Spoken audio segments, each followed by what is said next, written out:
for your kind and generous introduction. So, since you have talked a lot about what I was supposed to talk, I have very little to talk.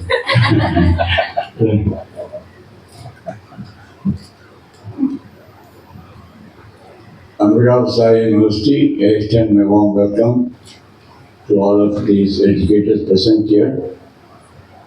Being on a Saturday morning, taking time off from family and joining, we do appreciate your commitment to the class of education.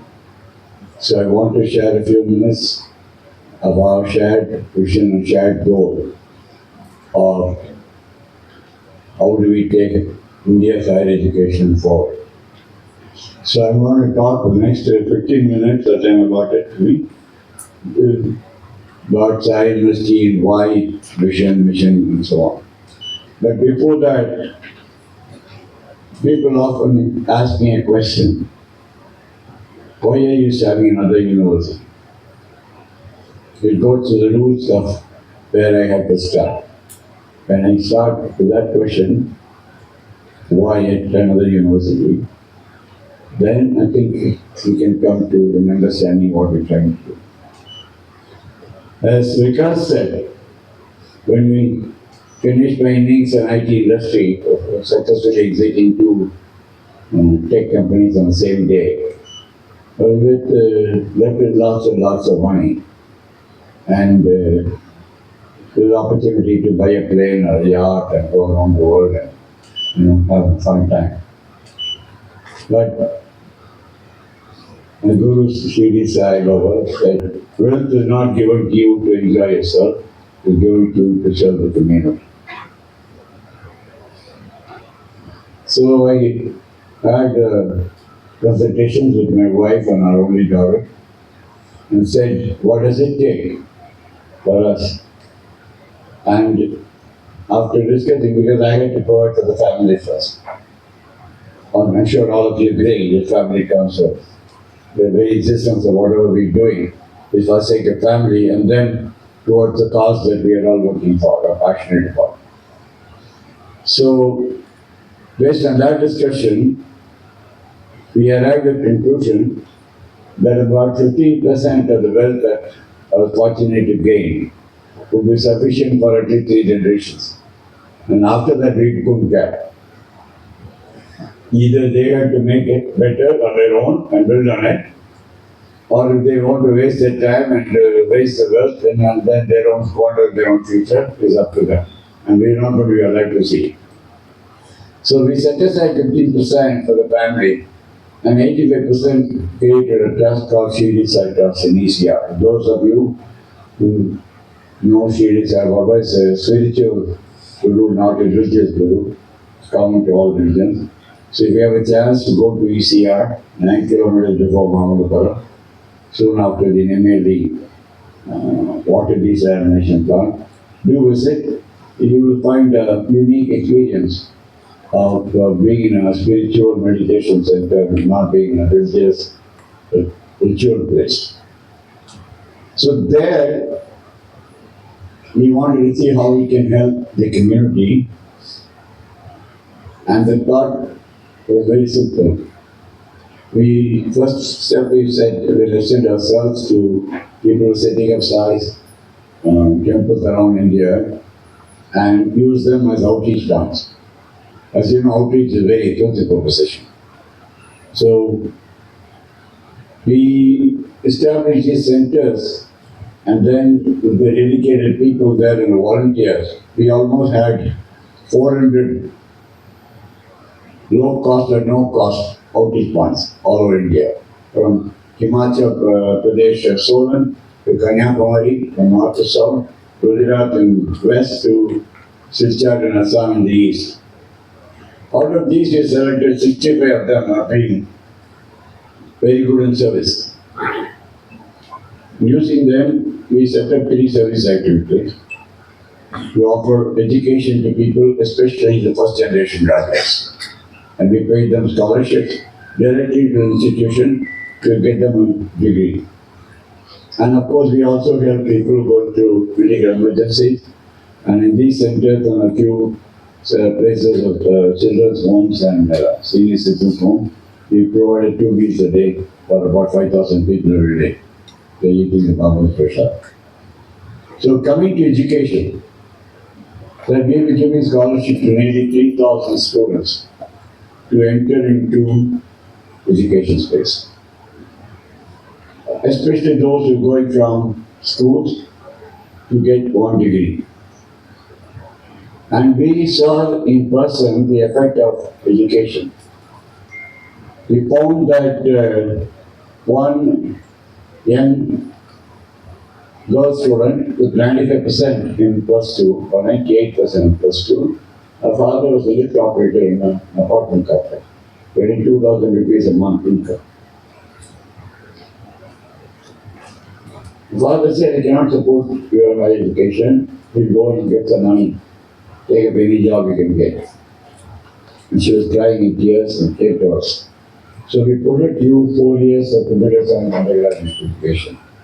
At the end of 4 years, she was getting 5,000 rupees a month and whatever job she would get as a tailor or whatever at the school. She was getting 20,000 rupees a month. 8 times the salary of her father. Her father was getting 2,500 rupees a month as a lift operator. So 4 years of undergraduate education changed our students' life. Just give you very quickly, very fast, 2 other examples. Another student from Audi was a boy with 95%.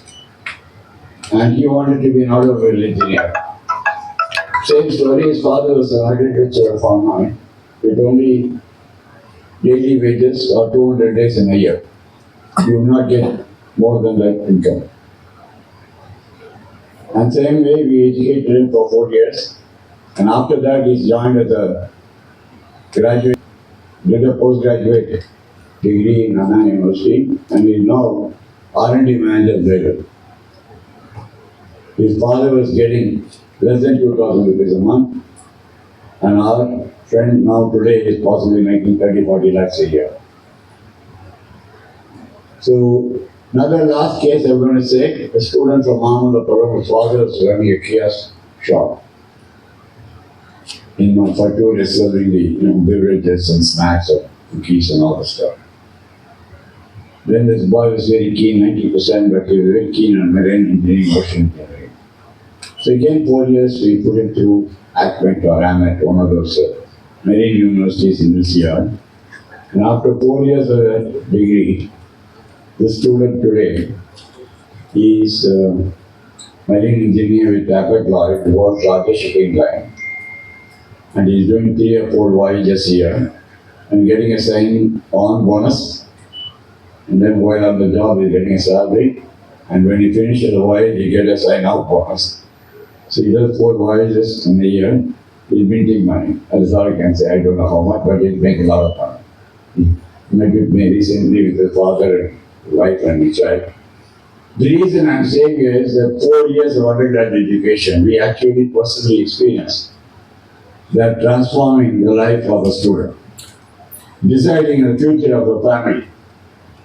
And that, I think, is the reason that we talk about education. And this education,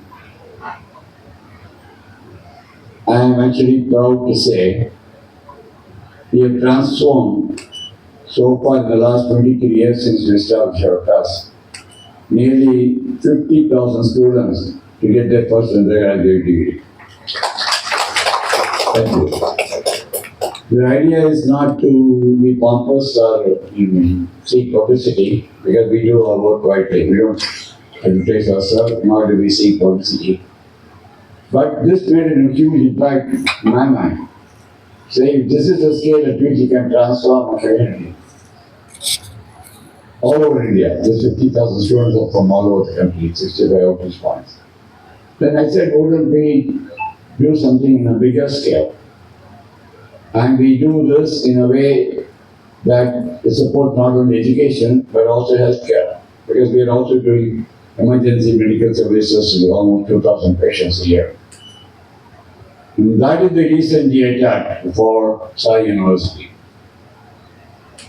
That is why we said we'll start Sai University, to say that we will bring in education and healthcare education and healthcare to be a center of Sai University on a much bigger scale.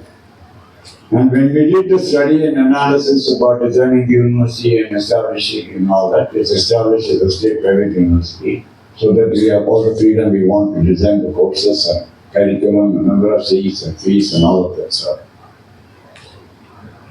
I'm happy to tell you this is perhaps the only private university in the country where education is set up as a service.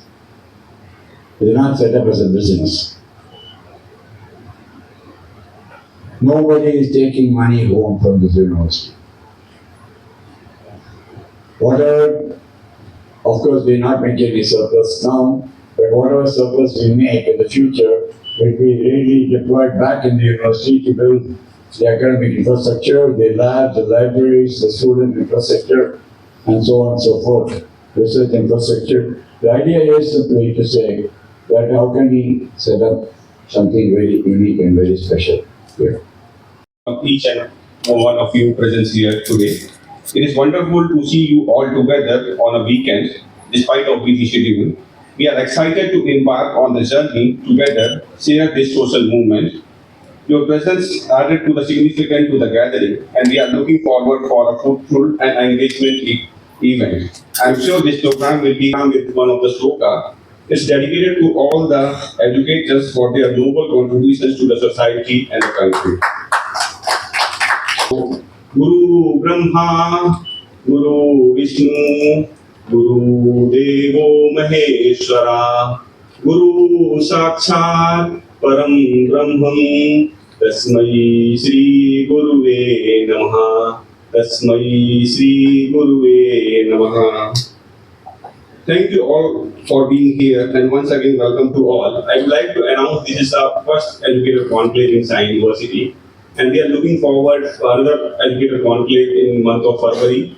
5th February 2025 will be the next big educator conclave where you can meet to the eminent board members, and we would like to invite all of you for that, and the further information you will get in a separate email and communications. Thank you all, and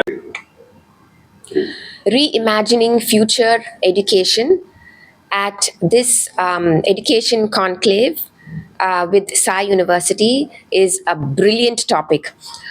It speaks about how students can transition from a school environment to a college environment.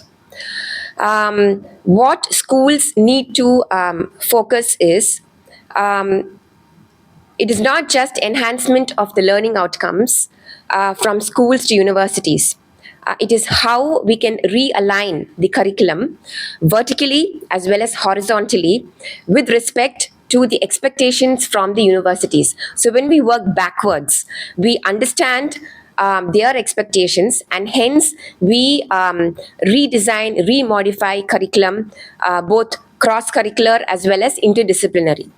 The second is the integration of technology into the school curriculum, because when the student is moving from the school to the university, there is going to be a massive explosion of technology, because there is the society has changed, civilization has changed, and we are changing at such a fast pace.